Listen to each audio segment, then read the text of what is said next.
Hi, I'm Bryce Crittenden. Hi, I'm Caroline Land, and welcome back to EPL's Overdue Finds. Caroline, how's it going today? I'm doing well, Bryce. How are you? Excellent.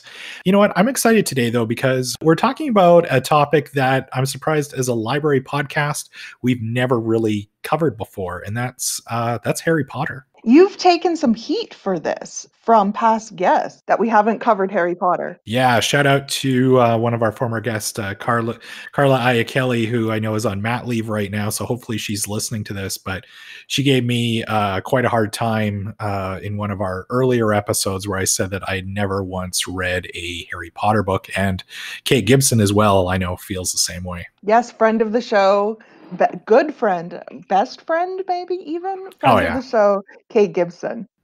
Yeah. So today, of course, we are talking about Harry Potter and the Deathly Hallows Part II. And for those new listeners who are probably wondering, why are you starting with the last film in the series, or the last and book, part if you will? Two and of part the two. last film, yes. Yeah, pretty much. It was because, of course, we just recently wrapped up our second annual Overdue Finds March Madness tournament, where there was close to 30,000 votes cast. And it was determined that Harry Potter and the Deathly Hallows Part II was the best title from the 2010s. So it was, to me, it was a little bit of an upset. And we kind of talked about this in our bonus episode where we kind of recapped the March Madness tournament. So we had decided before the tournament started that whatever title won, we were going to do like a whole episode devoted to that, because clearly that title resonated with a lot of library users and Edmontonians, right? Absolutely. And there was a point during March Madness where I thought that might mean that we were going to do a deep dive into BTS. And I was kind of looking forward to that, exploring K-pop and modern pop music. I'm a fan of boy bands from the 90s. So what's boy bands of the 2010s like? Who knows? I guess the 6,000 people who voted for them. But that episode will have to wait, because today we are talking about Harry Potter and the Deathly Hallows Part II, winner of the 2020 EPL March Madness. Yes. And joining us today, I couldn't think of two better guests to have. They were both recently on our pop culture time capsule episode where we explored the year 2000, and we discovered as we were about to record that they were both really young in the year 2000. So they didn't quite remember as much of maybe the world events that we might have, Caroline, but I'm really happy to have them back today. So first, we'll welcome back Cassidy Munro. Cassidy, how are you today? I'm doing good, Bryce. I'm doing good. I'm very excited to be talking all things Harry Potter, or at least the second half of the last book of Harry Potter. Yeah, kind of. Yeah. Yeah, I'm sure we'll touch on more than that. We will, absolutely. And also joining us today, also another big listener of Overdue Finds, and this is, of course, her second appearance on the show. And I know today she really wanted to be chatting about BTS instead of Harry Potter, but I think she's still going to have fun today. Please welcome back Carol Ma. Carol, how are you today? I'm good. I'm still a little chapped that BTS was not tagged in their poll for their second round. And that's how Frozen beat them. But I'm here and I'm really excited to talk about Harry Potter because that's another love of mine. So thanks for having me. Nice. Well, I should say that I did promise both you and Caroline here over the coming up months that we will absolutely do an episode devoted to BTS and all things K-pop. I'm going to hold you to that, Bryce.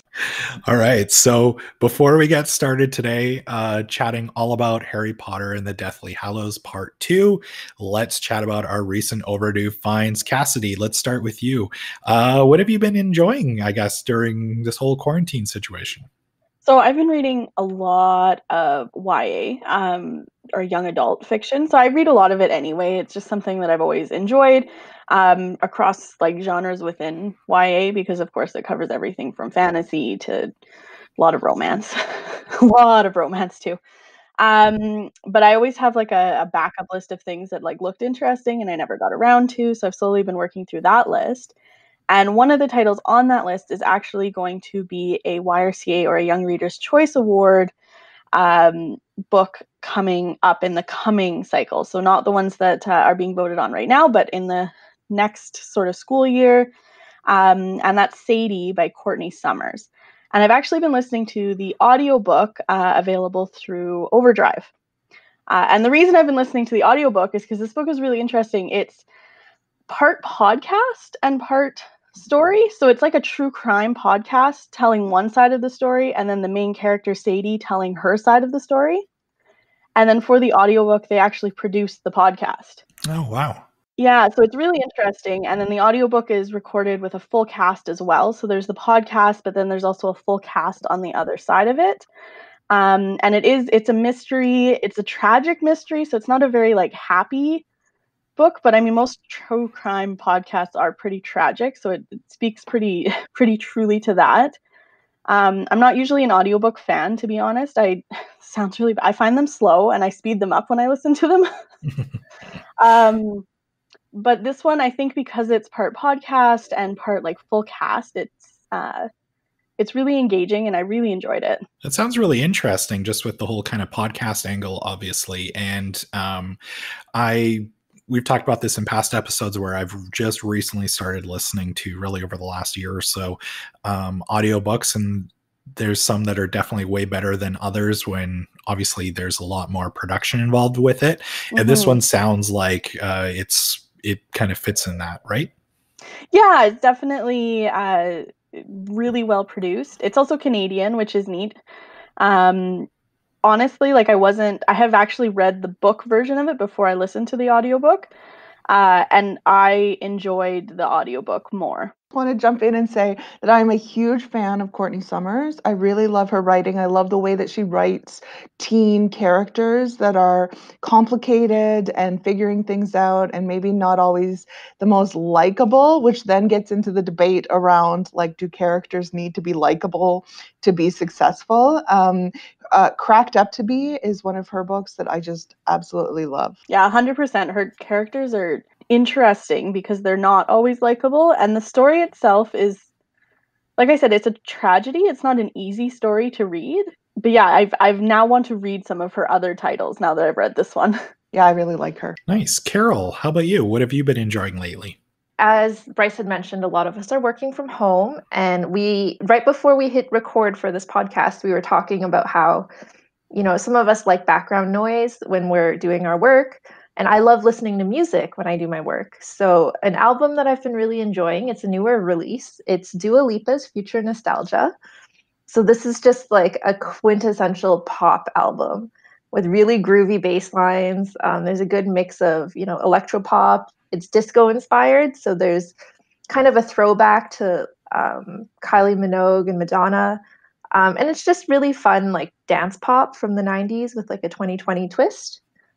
With really good production. So I've been listening to that. You can find it on Hoopla, and we do have a couple physical copies on order right now. So they're not in the branches yet, and we currently have a no checkout policy right now for physical items because all of our branches are closed.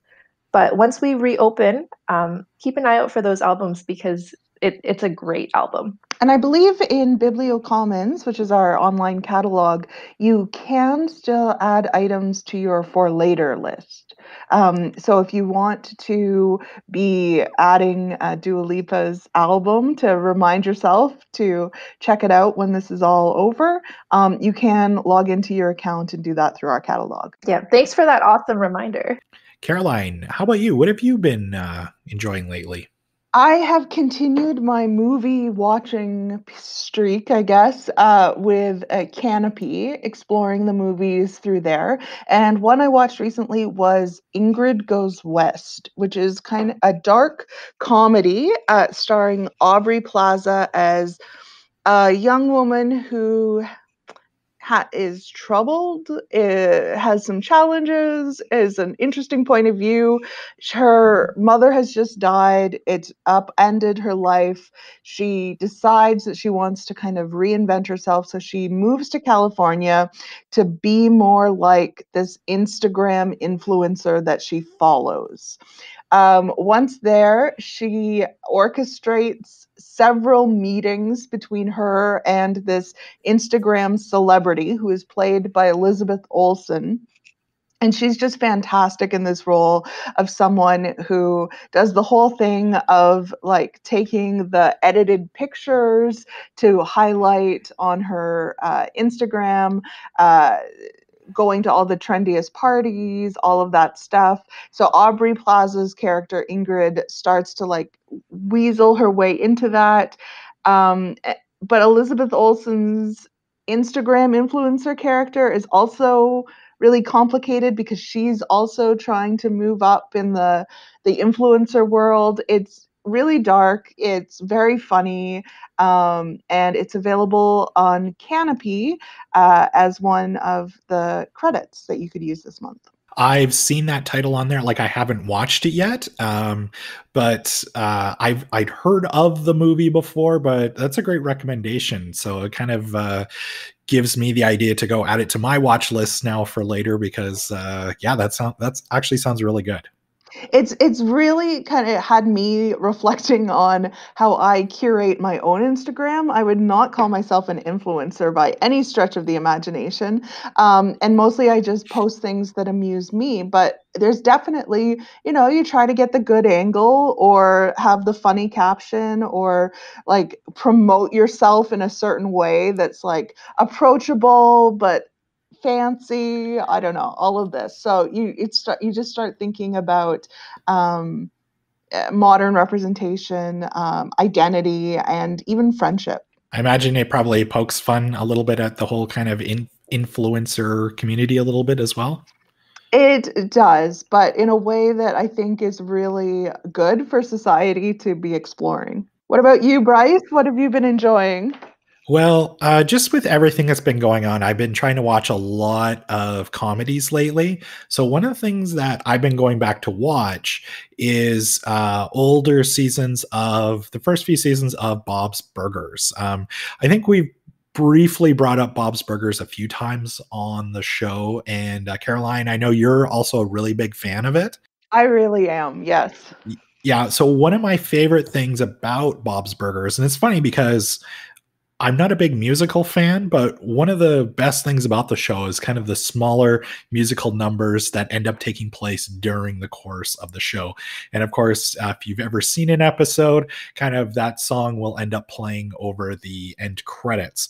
So one of the things that I've discovered in our Hoopla collection is that you can borrow the Bob's Burgers music album.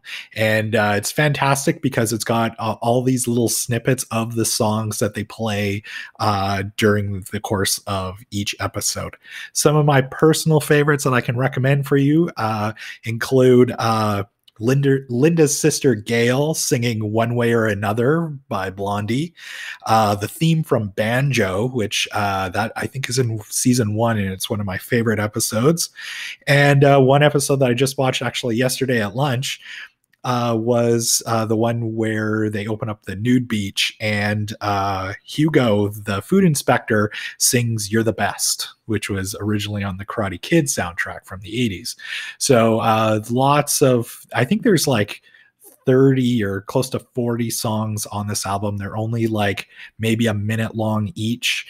And it's just, I mean, each song you listen to, it puts a smile on your face. So if you're looking for something a little bit lighter, and you are a Bob's Burgers fan, I can't recommend this album enough on Hoopla. That's an excellent recommendation, Bryce. I love the music from Bob's Burgers. One that stands out for me is the entire score from Work Hard or Die Trying Girl, which is a one Gene musical that he wrote and created that combines elements of Working Girl and Die Hard. Yes. Carol, I saw you kind of where, of course, we're recording today on Squadcast, so we can kind of see each other. Carol, when I was talking about Bob's Burgers, you were just kind of nodding up and down. Are you a big fan too? I have to admit that I have a list of shows that I have been meaning to watch, and I will start watching probably this weekend because it's a long weekend. And I will watch Bob's Burgers if it's on, if someone else is watching it. I just have such a deep appreciation for all of the memes that come out of Bob's Burgers. Like I have very little knowledge of the show, but every snippet that I've seen is just so funny. And every meme that I've seen on the internet is just so relatable. So I'm really excited to start from the beginning with Bob's Burgers. No, I think you'll enjoy it. It's I don't know too many people who have watched it and said that they're not fans of it, but yeah, if you're looking for something light to watch, by all means, go back and check out all the past seasons. So let's chat about why we're here today. Of course, we are talking about Harry Potter and the Deathly Hallows Part II. Before we get into it, though, I want to share just a little bit of background information about the movie. So if you're a movie nerd like me, hopefully you find some of these facts about the movie a little interesting.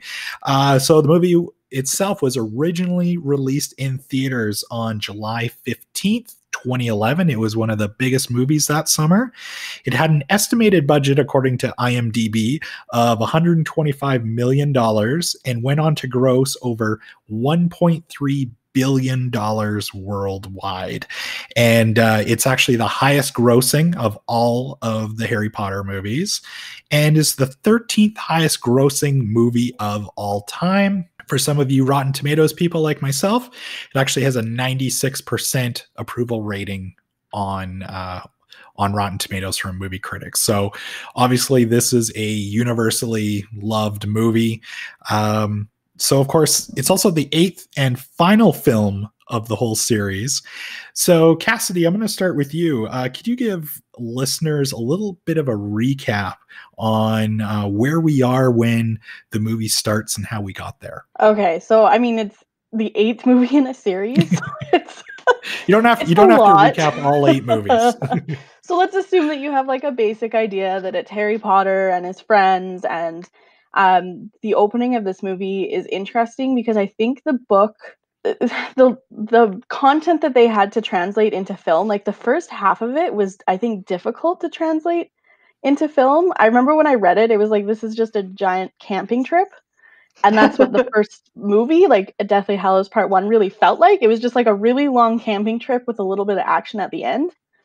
But this one kind of has like all of the climax of that book in one movie. You open into it and we have Harry and his friend Hermione and Ron, and they've just been saved from, I don't want to like spoil too much if anyone hasn't seen it, by some crazy... We should make a note here that spoiler alert. We're going to play that sound cue. Yeah, and if you haven't watched it yet, maybe hit pause on this, go back and watch the movie.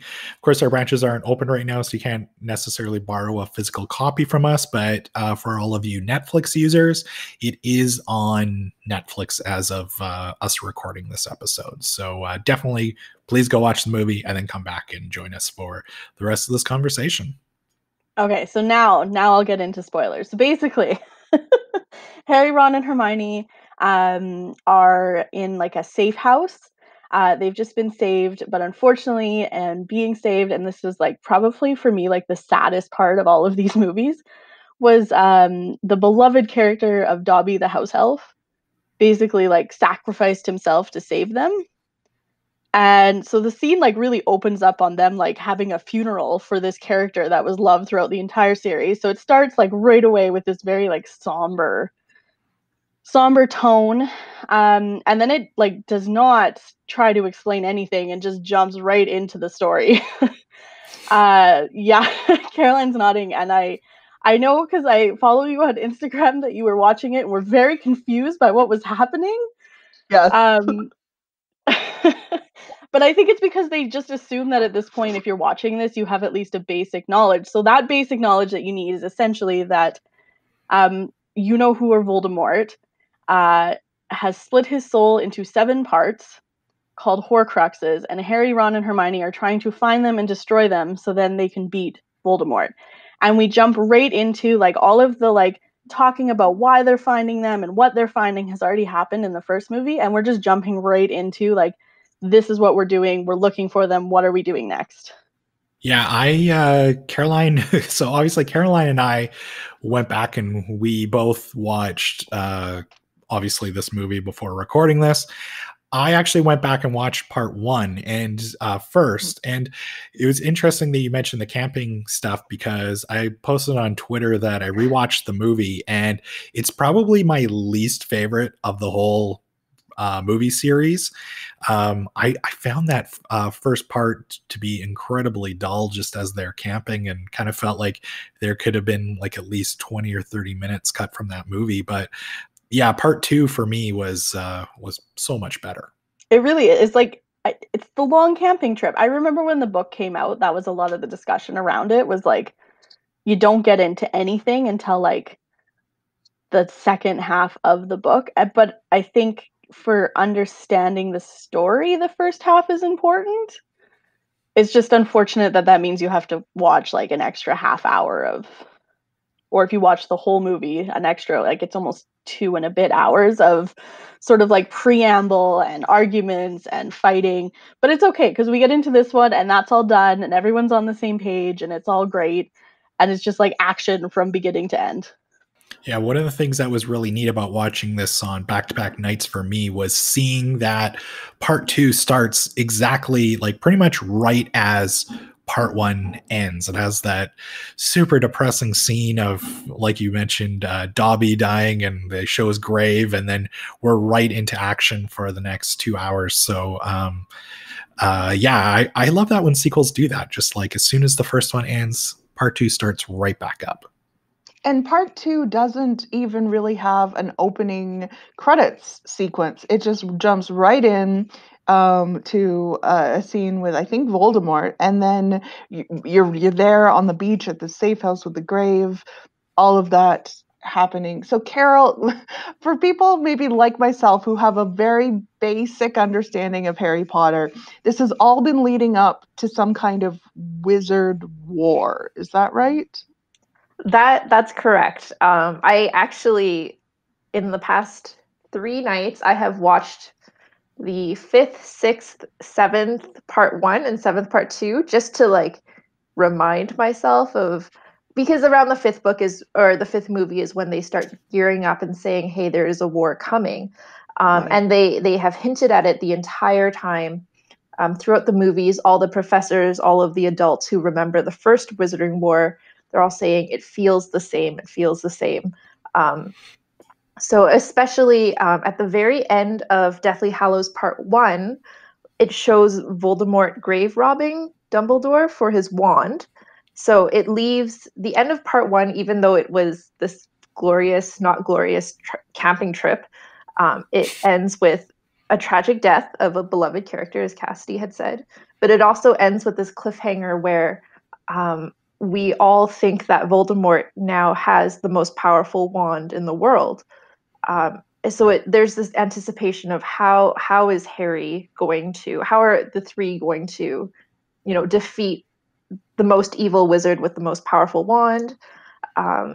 It's setting up, part 1 of the Deathly Hallows really set up everything for part 2 to happen. It was just very, I remember when I was reading the book before the movies came out, I wondered, like, where are they going to split the film for this? Mm-hmm. Because J.K. Rowling did not actually include, part 1 and part 2. She just wrote an entire book. So we are seeing, I think in part 1, it's setting the mood for, like, this is a wizarding war that's happening. So there's a lot of death that happens very quickly, or very slowly. I think Dobby's death in the movies is the only one that we really get to grieve because it happened at the very end of the movie.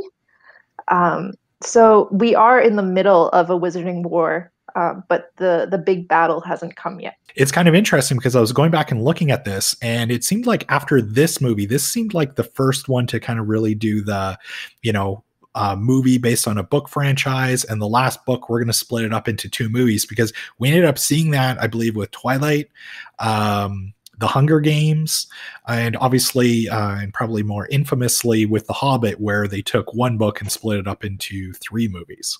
Yeah, I understand why they would have to do it for something like this, because Harry Potter and the Deathly Hallows, the book, it's so large. So I understand the argument from the filmmakers to say like, hey, we do need to split this up. For something like The Hobbit, where it's, you know, it's a children's book, it's fairly small. They were really milking it for what it's worth, I think. So I understand why they would do it for Harry Potter. I still don't know if I agree with how they split up the book and the movies, but I was hoping to get a physical copy of the Deathly Hallows and flip through it again, or an ebook copy to see like, oh, where would I have split it? But I couldn't get my hands on a copy, which is great because people are checking them out. So I don't know if all of you could have split up the movies in a different way. Do you know kind of like where you would do it, or would you agree with, you know, Dobby's death being that marker? I do I mean, unsurprisingly, I do have the copy sitting on my bookshelf, but so I went back and looked a little bit. I didn't read it completely through. And I don't know if I would have split it up in this place. Like, I think it goes back to this idea that like the first movie seemed to go on a little bit, and I think like if I was just looking at it, I would have been like, okay, well, let's split this up a little bit to give it like a little bit of, I guess, I don't know, give it a little bit more in the first one. But I, like, from a film perspective, like if that's just looking at the book, but looking at the film perspective, I think you're right, Carol, that like moment of having to mourn Dobby, and we had that action where they escaped from Malfoy Manor at sort of as the climax for that first movie, works really well. And I mean, when I was reading the book, that was a moment where I really was like, well, what's going to happen? Is this it? Is this where it ends? So I think from like a building tension and what's going to happen next, and we want people to watch the last movie, that worked really well. But were I reading the book and being like, I need to divide this somewhere, it's probably not where I would have chosen.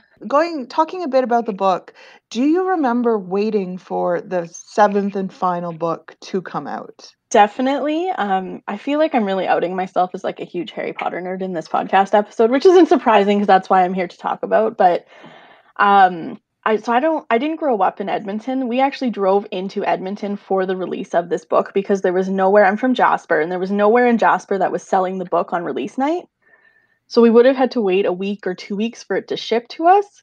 So me and a group of friends bribed, because we were too young to drive at the time, bribed one of our parents to drive a group of us into the city specifically so we could get this book on release night.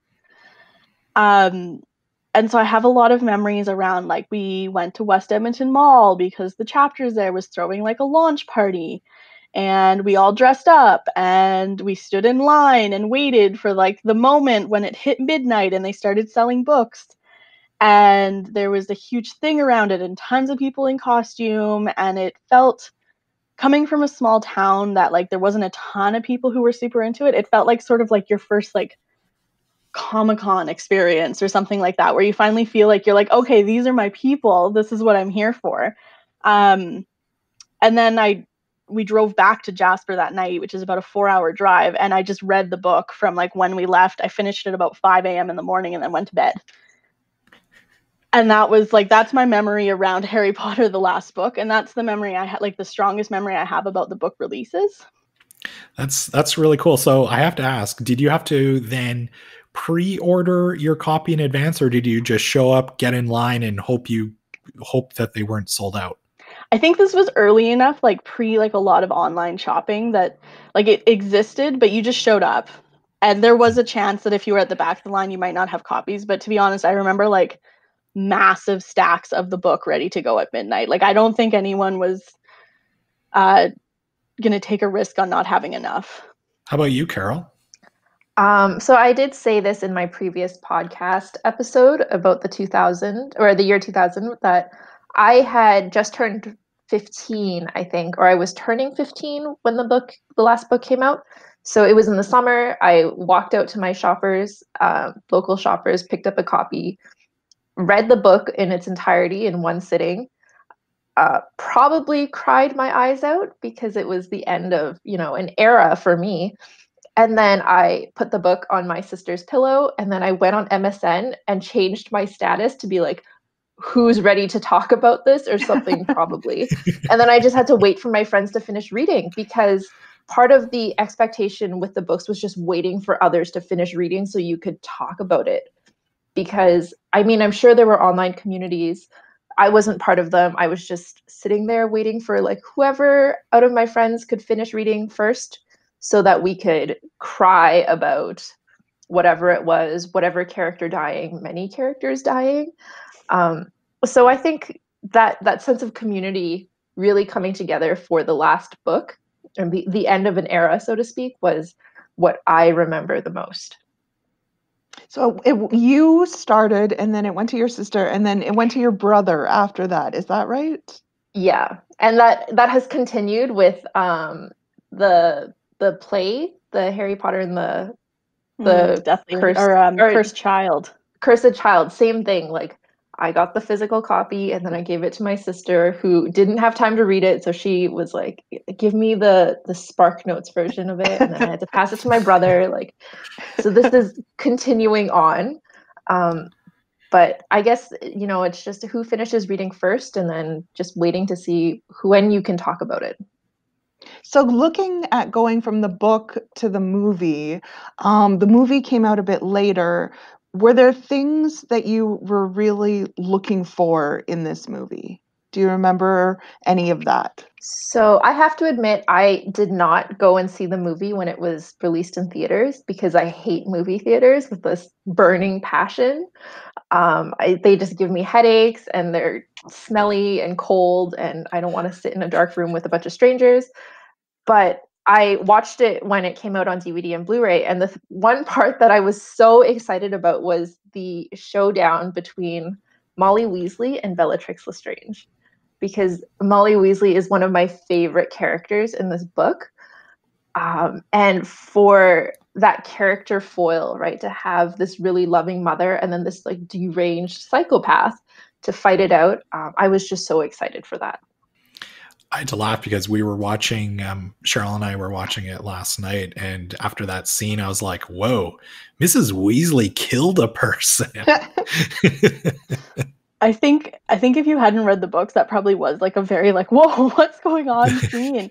Yeah. But in the books, it was one that like, I'm sure that like the group of us reading in a car on the way home cheered when that happened, because it was such like a like win and exciting scene. And I think it's the kind of writing that J.K. Rowling is really good at, is these like sudden moments where you get an insight into the character and see what they can really do. So what do you think the movie does well? And what's everybody's favorite scene? I knew that the action and sort of the final battle would translate really well to film, because that sort of thing does translate really well to film. It's the kind of thing that I think in written form can sometimes be difficult to manage when you have a large scene with lots of characters, lots of different action going on. And so I thought that would actually do really well. And I was excited to see that. But what I was surprised by, and that I think the film did really well, was keeping us sort of in touch with all those different characters. Because I think in a large battle scene, it can be easy to sort of like just do the large overview, this is what's happening, and not get those like little scenes like Molly Weasley, or there's a couple scenes with some of the other students of Hogwarts and some of the teachers. And so I think the movie did a really good job of like still giving us those little like character snippets and those chances to see characters that maybe while we were watching the first movie that was so focused on sort of the main three, we had kind of forgotten about. Like Neville, I think, has some really amazing scenes. I also think that this was not in the book, but I think some of the scenes they added to the movie were really great. There's that like amazingly awkward scene at the end where Voldemort hugs Draco. And apparently, and I only found this out recently, that was unexpected from the actor who plays Draco as well. It was completely improvised on the part of Ralph Fiennes, who plays Voldemort. Yeah, that's one of my favorite scenes actually from the whole movie, and I had no idea that it was improvised. That just makes it even funnier. And most people have probably seen it possibly as like a meme or in GIF form, I think. Carol, so how about you? What are your favorite scenes from the movie? So I think for what the movie does well, I think the pacing around character death is really good, especially in a war. Again, as I said, apart from Dobby, we don't really get a chance to mourn any of the characters. We see, the Weasley family mourning. There's like the camera just like pans really quickly to Remus and Tonks. But again, even in the book, they were only given like half a sentence because that's what happens in a war, right? These deaths come very quickly, and then usually you don't have time to fully process everything. So I thought that was done really well. My favorite scene was when the professors are arming the school, where Professor McGonagall, she casts her spell, and all the suits of armor and all of the gargoyles and everything come to life. And she kind of leans over to Molly and says, like, I've always wanted to do that spell. And that just makes my heart like sing, because I love Maggie Smith, and I love both of those characters. I love Professor McGonagall. I love Molly Weasley. And it was just really cool to see. Another thing that I thought was really well done in the movie was just the scale of destruction that all the CG effects, just to take this, Hogwarts, which is so beloved by many, not just in the wizarding world, but also for us as fans, and to just completely destroy it. Like, I thought they did it really well. So, and then at the end, they have that little scene of the janitor. I'm not sure. Basically, the not groundskeeper. What is Filch's? Anyway, his name is Filch. Okay, so Filch is like has a broom, like a push broom, and is trying to like sweep up massive scale destruction. Yeah, that was I thought that was a nice touch.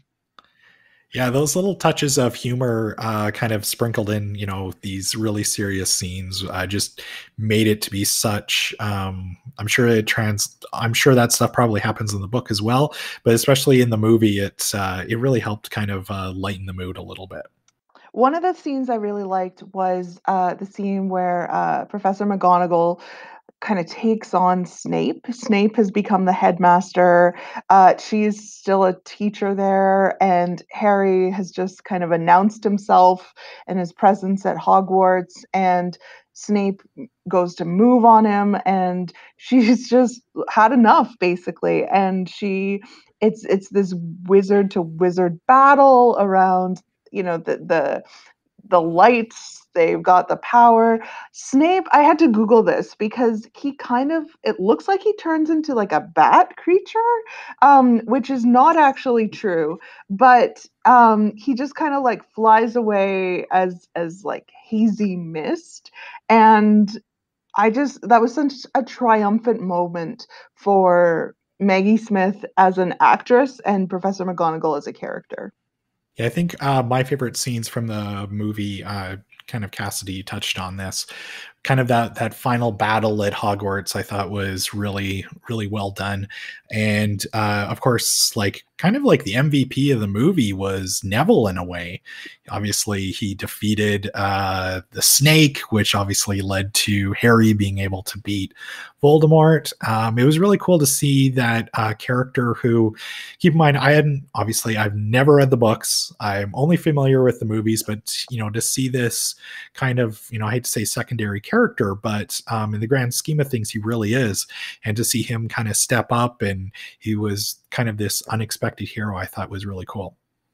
I think that moment was really iconic for people who maybe both who didn't have a lot of context like you, Bryce, but then also there's this whole backstory with Neville where he could have been Harry Potter, like he could have been the boy who lived, because the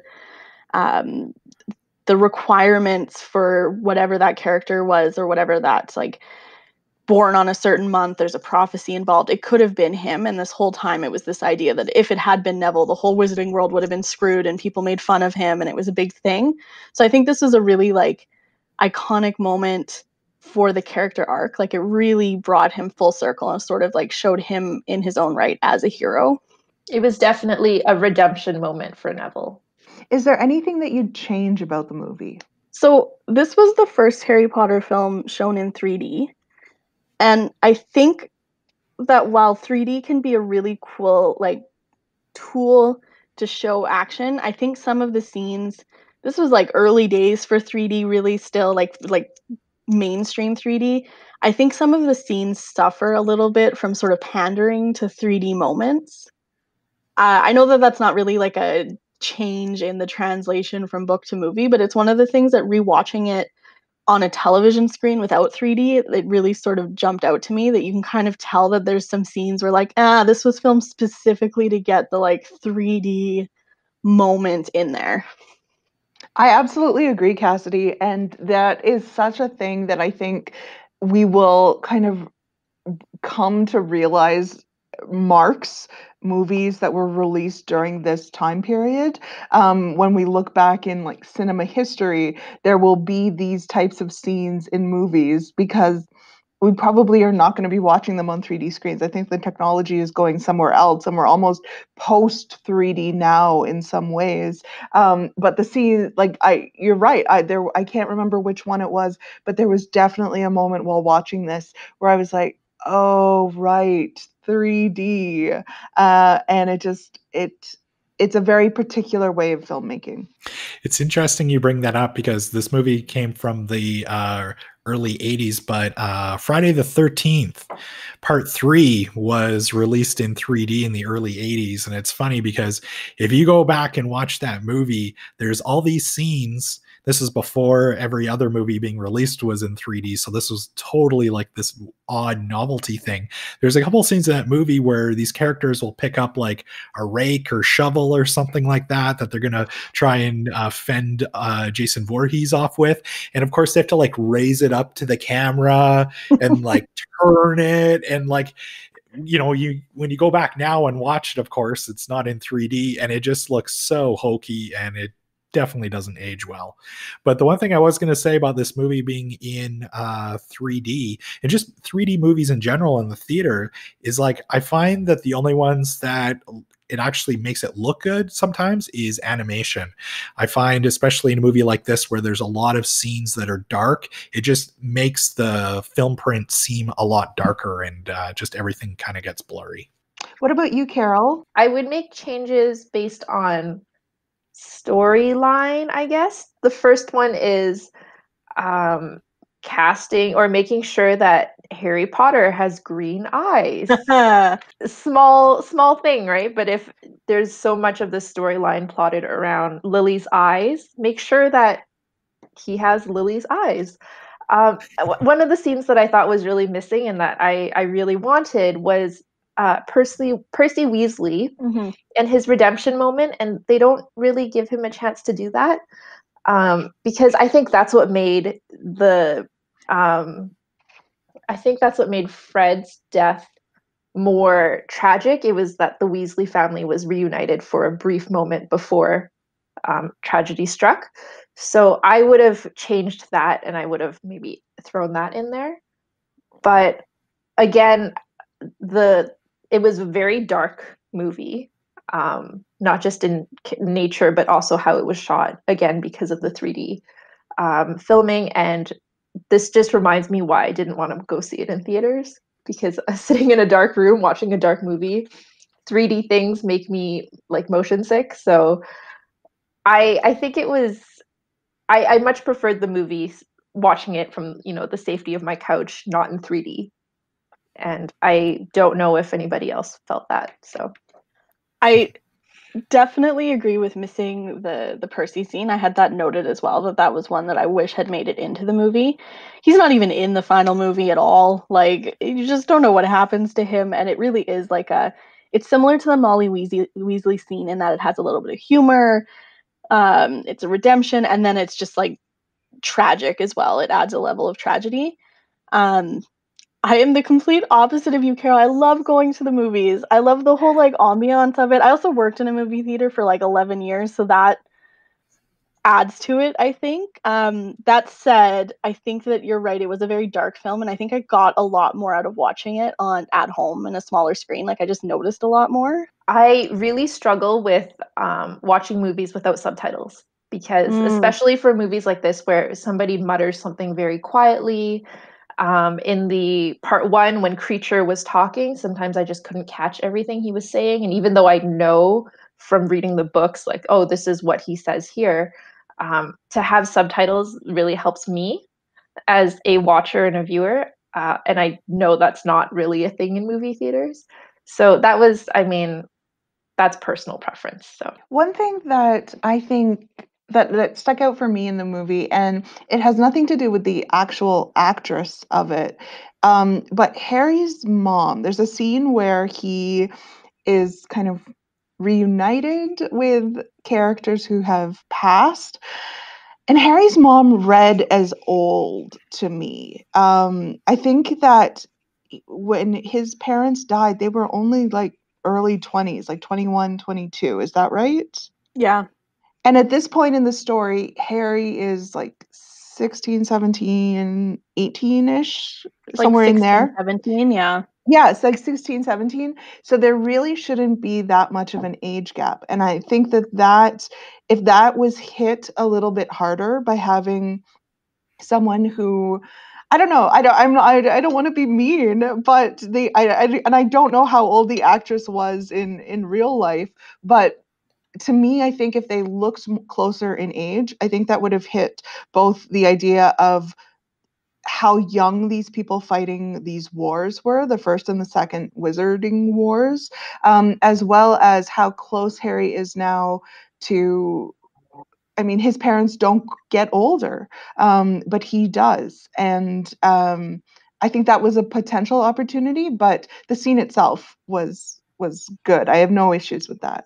Yeah, that's an interesting take, actually. I never thought of that before, but yeah, it probably would add a little bit more of an emotional impact, I think, if they would have maybe appeared to have been like younger or a few years older than Harry currently was. I mean, the issue of aging up and aging down, I think, is a large one in this entire series. We haven't talked about the epilogue, but I hated it so much. yeah. It was just awkward and weird. For those listening, Cassidy, can you describe what the epilogue is? So it's, what is it, 15 years later? 19 years later, which, like, whatever, it seems like such a random age, but I think it's just to like time out children. So it's the scene 19 years later, and it opens up on the platform where all of the students go to Hogwarts at King's Cross Station. So it's like sort of a really iconic scene because it's sort of Harry's first introduction into the magical world way back in the first movie, in the first book. And you just see all of these like main characters as their older selves. And it's supposed to be this like touching moment where Harry is sending his, not his oldest son, but his youngest son, because now he has 3 children. So he also has a little girl who's even younger, off to Hogwarts, and Ron and Hermione are together and have kids, and they're sending their kid off to Hogwarts, and Draco Malfoy is sending his kid off to Hogwarts, and you just see all these aged up characters. And there's this moment with Harry and his son where his son is like, well, what if I get into Slytherin? I don't want to. And you find out that the kid's name is Albus Severus, which, like, I'm so sorry, child. That's an awful name. And he has this moment where he says, like, it won't matter. But if you really do care, you can give your preference. And I think it's supposed to be this touching moment. And I know J.K. Rowling has said that she actually wrote it really early in the book writing process, so before this last book, but there's just something about it. I know that there's camps of people who love it, but there's something about it that just feels really awkward to me, and really like they're trying to redeem Snape's character, who I have issues with. Yeah. And that's a lot of people online and in the whole fandom. The people either love Snape or people are like, this is not normal behavior and we should not praise it, which I also agree with, right? He's a creepy guy, and he did some really messed up stuff, but for J.K. Rowling to kind of give him this redemption arc at the very end of the book and say, like, oh, he's been a good guy all along, it's like, well, he's kind of still a terrible person. It's like, it doesn't, it's trying to give like a stamp of approval to all of his behavior, which I know is reading into it a lot, but that's kind of what it felt like. It was like, don't hate him, he was actually good all along, but it doesn't, to me, it didn't negate like the rest of the behavior. And also the way that they did it with this scene just felt very like disingenuous, I guess, and like it was just tacked on. I felt that way when I read it in the book, and it didn't translate well to the film. Something about these aged up characters, like choosing to use the same actors but just aging them up, felt very strange. Yeah, and I pulled up a screen cap of all of the characters aged up, and like the receding hairlines, the wrinkles that are drawn in, right? Like the padding for like a belly to be like, oh, this, like, he's let himself go a little. I don't know, like it just feels really strange. They should have just maybe cast somebody else. And I also feel like they or J.K. Rowling, she tacked on the epilogue so that there's room for her to write more, which is smart from a franchise perspective. But for me, I just wish that she left it as is. So would have you ended it, like, I'm just thinking of the movie, would have you just ended it as I think one of the final shots before they kind of go to that epilogue scene was Harry, Hermione, and Ron just kind of standing in front of like Hogwarts after the battle? Would have you just kind of cut it off there? I think I would have. It's a good ending scene. It definitely like packs more of a punch, I think, than like, and I get where the epilogue was trying to like do full circle, but I don't know. I think it's problematic enough and like awkward enough that it sort of misses the mark. My only beef was obviously with part one, just with it being like, I just thought it was painfully dull movie. So it was nice to kind of watch these on back-to-back nights. And last night we got a treat with all this action, because on the previous night it was I was looking at my phone a lot. So the cast, of course, we've talked about a lot, but the cast is just stacked with so many great British actors. Who stands out for everyone in this movie? It is Maggie Smith and Julie Walters, and again, that is Professor McGonagall and Molly Weasley. I thought they were cast perfectly. I wouldn't have changed that for anything. They have such a gravitas to them. And there's also this warmth and a little bit of humor in there. So I loved the casting for those two roles and for those two actors or actresses. I definitely agree. I thought that the casting on that, and I mean, I know that these characters were cast way back in the first movie, which I think in some ways this entire film franchise, despite what I said about the epilogue using the same actors, I think this series really benefits from really great casting right back at the beginning, because these characters have really grown with you. Even though I don't love the character, Alan Rickman as Severus Snape was so well done. He does this sort of like, I mean, we know Alan Rickman is an amazing actor, but something about this like tortured character who thinks he's doing right, but doesn't know if he's doing right, and who's constantly torn between loving this woman and doing it for her and not for his own reasons. And if you haven't read the books or watched the movies, he's a double agent through almost the entire series. And you don't know that because you were sort of seeing it through Harry's eyes. And I think that really comes to his, again, spoilers, his death scene. I think Alan Rickman does an amazing job bringing that to a head, that like, even as this character is dying, you feel bad for him, but you don't want to, because he's still not a great character.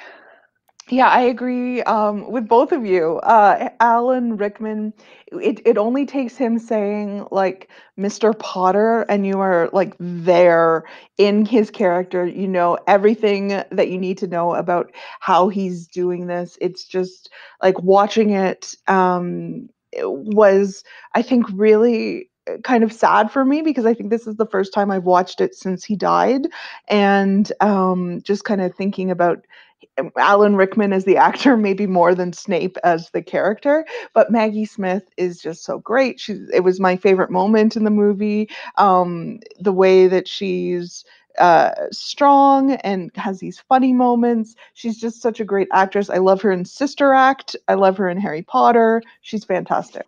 Bryce?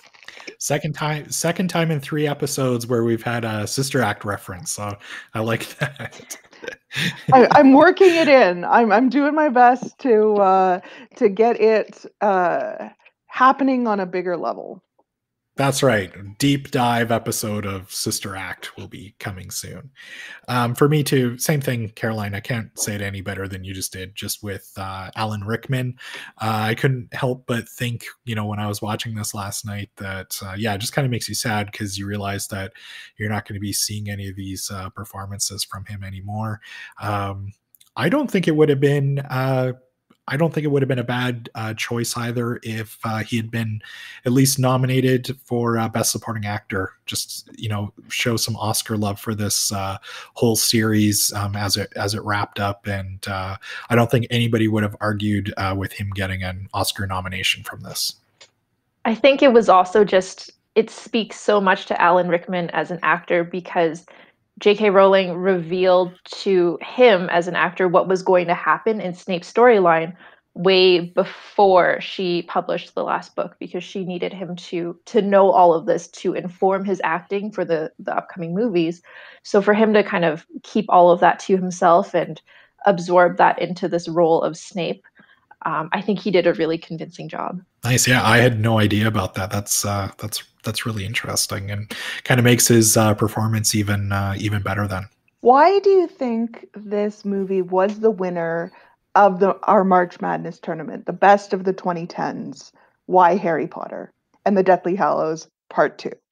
I mean, I don't think it's necessarily this movie. I think it represented Harry Potter for a lot of people. While I think this movie is like a really great conclusion and really well done, and it's definitely one of my favorite of the film adaptations, I do not doubt that many people were voting for Harry Potter, not specifically this movie. It's in some ways, I'll be honest, when I did my own bracket, I had Frozen winning, which means that I had Frozen beat Harry Potter in the first bracket. Yeah. And part of that was just because I wasn't sure if people would vote for Harry Potter or if they would vote for this movie. And I wasn't sure if like the recent hype with the second Frozen movie coming out, like so recently when we did this, would beat it. So I was proven wrong. I'm glad it did. I mean, if we're talking about for the entire 2010s, like Harry Potter really did define a generation. Like it defined my generation. It changed the face of children's publishing. One of my favorite authors who actually mentioned that I was reading on the last podcast I was on, Tamora Pierce, she has credited J.K. Rowling, even though she's been writing for years longer, she credited J.K. Rowling for making it possible for children's authors to publish longer titles, that publishers were seriously considering the fact that children will read longer titles if they're interesting. So I think that maybe when I was doing my bracket, I didn't take into account how large Harry Potter is. Carol, how about you? I 100% agree with everything Cassidy said. I think nostalgia was the biggest factor.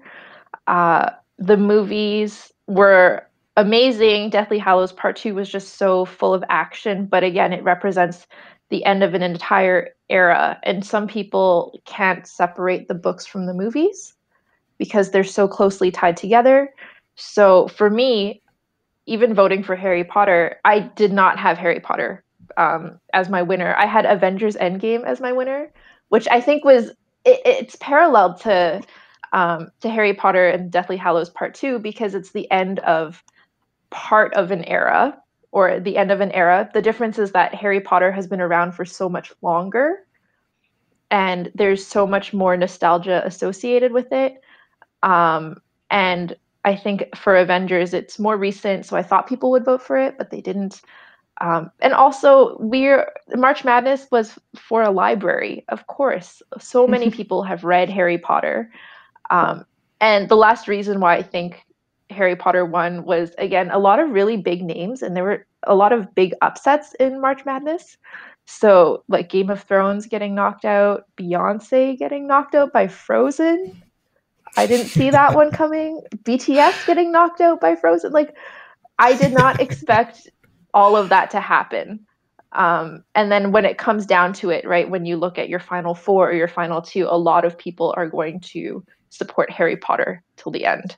And Bryce, that is the third Avengers Endgame reference in 3 podcasts.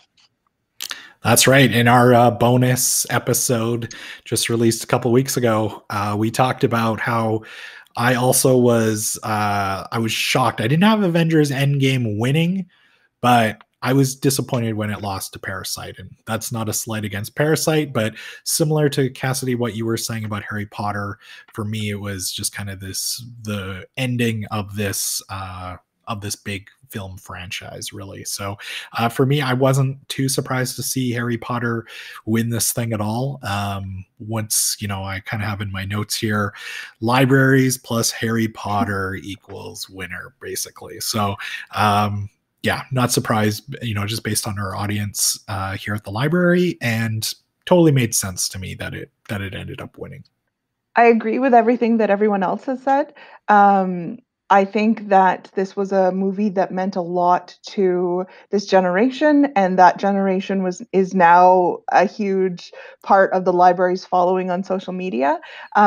This was a cumulative title, so you could vote for all of the Harry Potters with this vote for book and movies. I think we had talked about this a little bit about items that could be in different categories. Some of them were in multiple ones, like Frozen or Crazy Rich Asians. Other ones, we put them in one or the other. And when I saw everyone voting for The Martian, to me, I was kind of wondering if that was the book or the movie. And ultimately, it doesn't matter because you can vote however you want for it. And if it's really just for the story or the cultural property, that's cool too. That's one of the things I liked about March Madness. So despite our initial kind of, oh, Harry Potter, all right, I wasn't in the end that surprised to see it win. So we're coming to the end of today's episode. Bryce, before we get to our roundtable questions, can you let everyone know what you'll be chatting about on the next episode? Yeah, so on our next episode, I'm going to be joined by regular guest and, as you mentioned, best friend of the show, Kate Gibson. And we're going to be chatting with EPL's current writer in residence, Susie Moloney, about some of the work that she continues to do during these difficult times and how she's still continuing to connect with local writers, and a little bit more too about EPL's writer in residence program. So let's move into our quick round table questions. The Battle of Hogwarts took place on May 2nd, 1998. Carol, what were you doing in May of 1998? I have a really simple answer. I was 5. Maybe I was in kindergarten. I don't know. Maybe I was playing with my dog. I don't know. Pass. Those are good. Those are good things. Yeah, you weren't worrying about a big war at Hogwarts. So, Cassidy, how about you? So I was 7 at the time, finishing school probably in May. This would be the year before I got the first Harry Potter book. So this is pre-Harry Potter Cassidy in May of 1998. Yeah, I even tried looking at like family photos. It's like, where were we in May? But I have no clue. I was probably doing the same thing, playing with my dog, hoping that school would end quickly. I don't know. Caroline, how about you? I was obsessed with Dawson's Creek, which had just started airing. I was getting ready for our class trip to Toronto, which was a huge deal. And yeah, just hanging out at school. That's what I would have been doing. Bryce? I'm so old. So, 1998, I had graduated high school the year before, so I took a year off before starting college in the fall of 98. So, probably during this time, I was working one of my 2 jobs, going back and forth between being a server at Moxie's and working at, like, do you guys remember Video Update? No. The video rental chain store? No. They were in Alberta, but yeah, I was working at a kind of jumping back and forth between serving tables and working at a video store.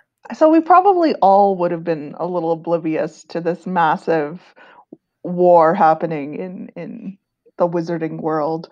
Our next question, on a scale of 1 to 10, with 10 being very, very excited, How would you react to the news of a new Harry Potter movie series with a new cast? Carol, let's start with you. I would maybe register as like a 2 or a 3 on the scale. I think it's entirely too soon. Give it another like 10 years maybe. The fact that the last movie just came out, 9 years ago. 9 years ago, yeah. It's too soon. Just let it rest. I think it would be really cool when they do revisit this, whenever they do, to have more people of color in the cast. There are a lot of people online saying like Hermione should be not white. She should be a person of color, and I would love to see that. I thought it would also actually be cool to have, if they do include the epilogue scene in the last movie again, to have the original cast come back and actually play the parents. Like, I think that would make more sense because they're close to that age at that point. But I wouldn't be too excited. It's entirely too soon, and I think people, kids are still enjoying the movies as they are now, so just let it sit for a little bit longer. I agree. I'm like on the lower end, 2 to 3. I mean, let's be real. I see a lot of movies that I don't think I'll enjoy, so I'd probably go still see them. That's just me. But I agree. It hasn't been long enough. And when you think about everything that's been influenced by the movies, like we have amusement parks that are based around them, I don't think they'd be different enough to make it worth it. Everything right now would be influenced by how it was imagined in this movie adaptation. Because that's still in the sort of like public imagination of what Harry Potter looks like. I think in 10, 20 years, it would be really, really neat to see what someone with fresh eyes, not influenced by how we've imagined it sort of collectively, could do, because it could be really cool. But right now, I think it would just be the same thing with maybe some different special effects. Caroline, where would you be? I would be pretty low on the scale. I might go as high as 4, depending on the day. But I'm just a big proponent of original ideas in films.